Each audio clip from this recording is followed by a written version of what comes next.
Welcome to Art is Elementary. Today we're going to learn how to draw a kitchen still life. Kitchen still life. Vocabulary: still life, composition, overlapping, shadow, value, objective.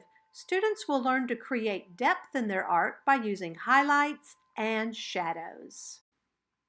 The spotlight creates highlights and shadows.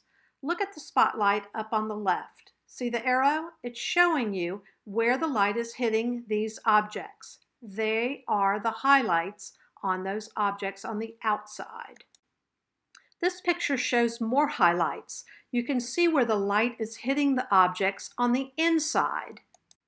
In this picture, you see the small arrows pointing towards the shadows on the back of the objects, opposite of where the light is coming from.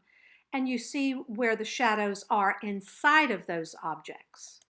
Here are some objects that you might consider including in your still life. You can replay this video and come back and get a better look at them. Here are some additional objects you might want to include. So let's draw. Here are the steps. First, draw 3 or 4 or more objects on the bottom half of a piece of paper that is turned horizontally. Next, draw a line behind the objects to show the tabletop.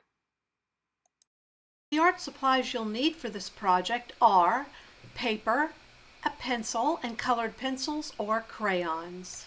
Just follow along with the recorded lesson, pausing when needed, or complete this all using your imagination. Life. Here we go. So it mentioned in the video that you should start with some objects in the foreground. So I'm going to make a bowl. I'm making shorter things in the foreground. And now I'm going to make a bottle, and I want you to notice that it's being overlapped by that bowl.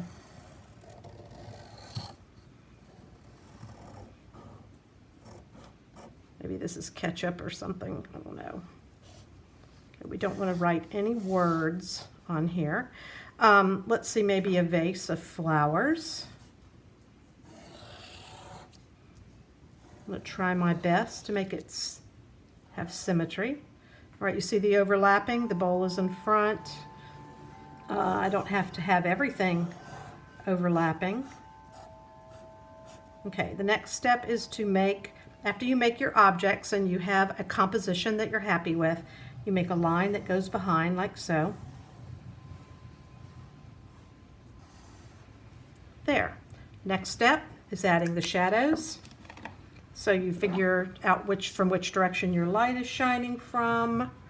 And let's say I want my light coming this way. I would add my shadow on this side of this container. And the shadow going in would be on the other side, like so. Shadow, highlight, because the light is coming from that direction. So I might use another color, shadow on the back side, but when you go look inside the container, it's on the front side because the light is hitting this right here. You will do that to all of your objects, adding shadows and highlights.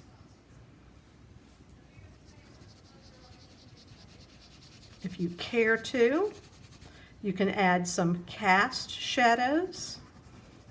Of course, it would be on the same side as the shadows on each object in your still life. And then you would add more details, like in the examples that you're going to see.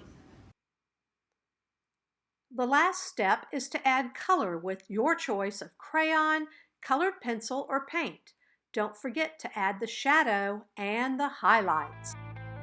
Here are still lifes drawn by students just like you.